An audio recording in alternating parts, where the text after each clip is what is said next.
Hey guys, so good news. I'll be announcing the release date of my novel Sprint Dreams really soon. So I'm excited, you need to be excited. The finish line is almost there, so I'm so ready. But before then, I need to get you up to date on pretty much why is it taking so long.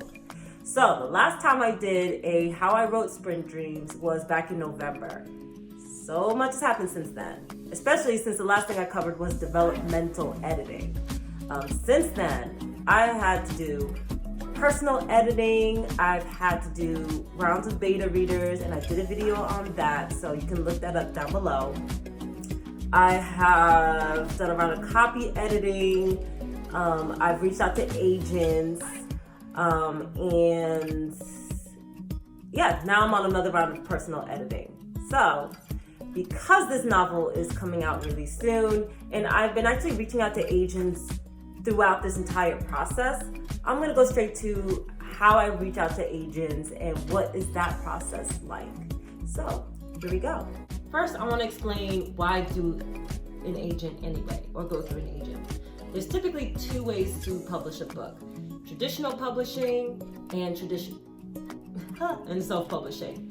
There's some other versions in between, but ultimately those are the two main ones. If you're self-publishing, you don't need to go through an agent because you're basically your own publisher. Traditional publishing is when you want to go through a publisher like HarperCollins, Penguin House, and there's a whole bunch of niche publishers as well, and other traditional ones. Those are just the two off the top of my head. If you're going to go through that route, typically those publishers get so many requests to look at manuscripts, they're not going to look at a manuscript directly from the author. So you have to go through an agent who pretty much filters out a whole bunch of manuscripts, and then the agent will reach out to the publisher. Traditional publishing usually takes way longer to do because there's so many different steps, but there's also some pluses to that as well. And I'll do a plus and minus, pros and cons of traditional and self-publishing in a different video. But I decided to try my hand out in traditional publishing, so I reached out to a whole bunch of agents, and this is how I did it. Reaching out to agents. First thing you need to do before you even reach out to agents, and this was my mistake the first time I reached out to them, was you really should get it professionally edited, especially if you're a new author, because you just need that extra feedback. I made that mistake. So in my excitedness, I basically wrote an entire Excel spreadsheet. In the Excel spreadsheet, I wrote the author's name, the agency they came from, the books that they represent, and their contact information. You can find that information on the internet, primarily. I did have a book for children's literature that I also used, but a lot of what you need, you can find on the internet. So that's how I found all of these agents and their contact information, and I made that nice little spreadsheet. And I want to say I had about 100 agents. So what I did, though, which was semi-smart of me, was that I didn't send that query, and I'll talk about a query later, I didn't send that out to all of my agents, only maybe a third or a quarter of them.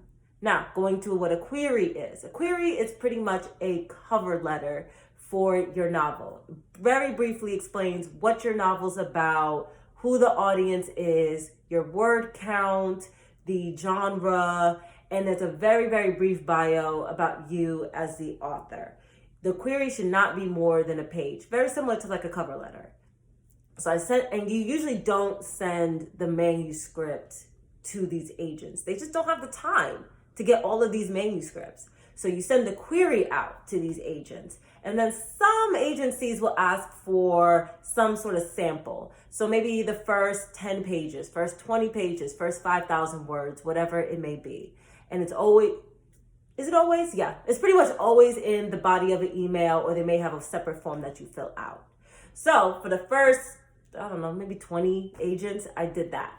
And typically you would get a response within 12 weeks. If you don't get a response by then, that probably means that they're not interested.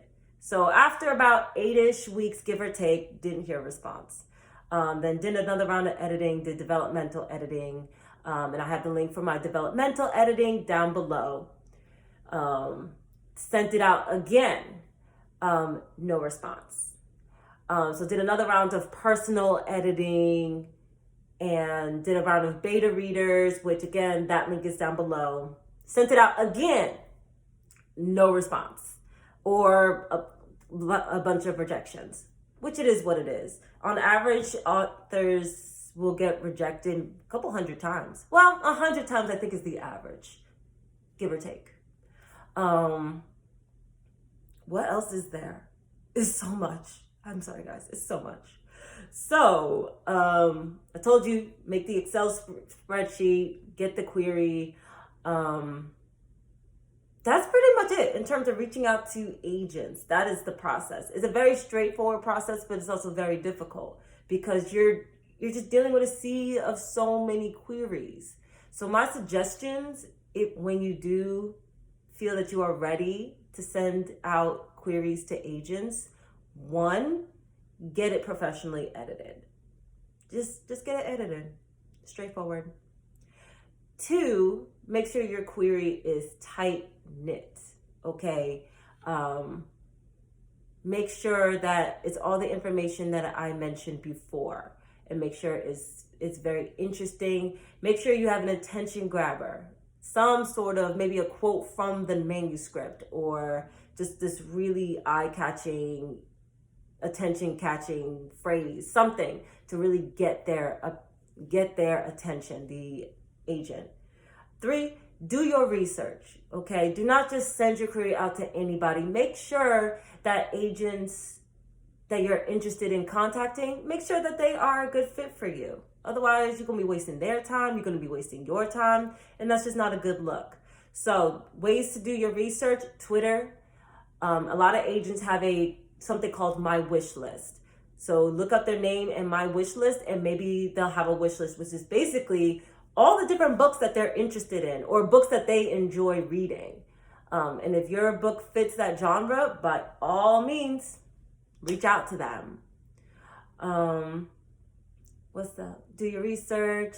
Follow the instructions. So if an agent only wants 20 pages, don't try to sneak in 50, okay? If an agent wants very specific information in your query, make sure you're adding that information. If an agent wants to send by form instead of email, make sure you do that. Or if there's a specific email, make sure you do that. So follow the directions, okay? Agents do not have time to be sifting through poorly researched, poorly done queries. So make sure you get that done. What else is there? Oh, finally, accept rejection. Like I said, on average, even the best authors have been rejected multiple times, okay? In fact, I joked with another writer friend of mine that one of the rejections I got, it said something along the lines of, we're interested in the story, we're interested in the topic, but you're about 75% there. The writing is just not quite there yet. And although that was just like a knife to the heart, it also was incredibly encouraging because it just meant that I just needed to work a little bit harder. So it's interesting that in this field, some rejections are actually a positive. And I'm actually looking back at all the rejections I've gotten to this point where I'm making this video. I'm very grateful. Because when I look at all the different manuscripts that I've sent out to agents over this past year, I'm just shaking my head like I can't believe I sent that. I was just not ready. And I just really wasn't. So really taking those rejections as just a sign of how you can work more, how you can work better, how you can change certain things up. So stay positive, stay encouraged, don't get frustrated, and happy agent searching.